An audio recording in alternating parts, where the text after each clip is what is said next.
At this point, you've accomplished the following. You've saved a raw data file onto your local hard drive. You've created a blank CSV file. You've learned about the programming mindset, and you've been introduced to A2019's control room and workbench, and you created your first bot that displayed a message box that read "Hello World."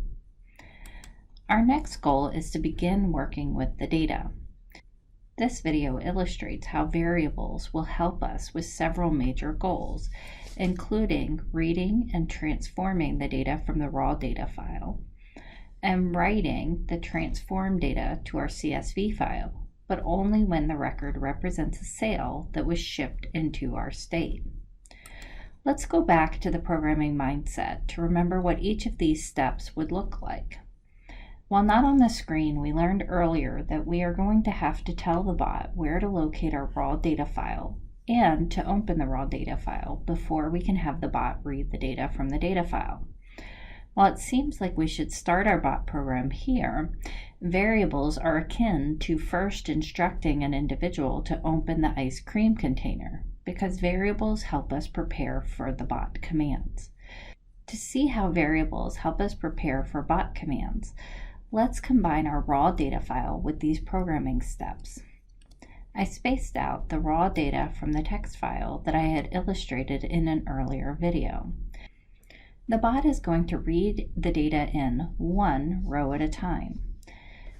The bot will read in each data value based on its position or index. The bot program refers to both columns and rows based on their relative position. So if we want the bot to find a particular state, let's say Michigan, we would have to reference the data element in row 4, position 12. But the first important thing to note is that the bot starts indexing its rows and columns with 0, not 1. So to speak the bot's language, we would need to refer to row 3, position 11. We would need to remember row 3, position 11 for all subsequent steps. So here we can see that as the bot is reading data from the file, it will find row 3, index 11. And in step 5, we want to ask the bot to identify whether the data comes from our state. So we would ask the question, is row 3, index 11 equal to Michigan? But we haven't programmed step 4 yet. We still need to transform the data. What does this mean?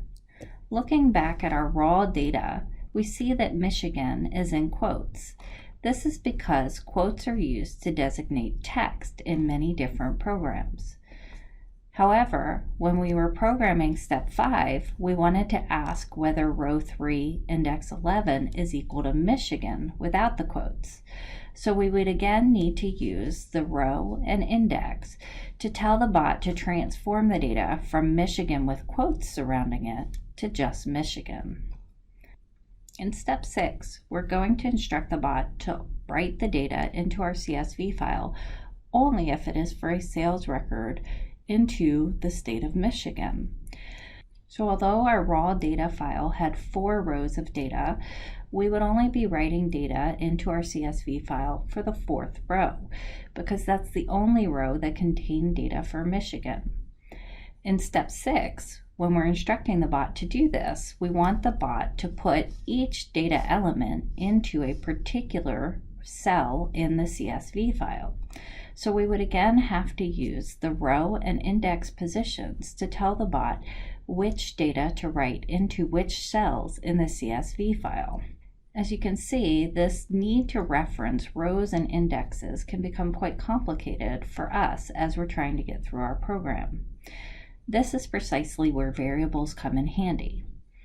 Variables are particularly useful in programming because they allow you to capture values, strings, numbers, dates, times, and so on, that are commonly used by different tasks, nodes, or other bot elements. These values are allowed to change as you move through the data and can be recalled by the variable name. So we can refer to our data by a state instead of index 11.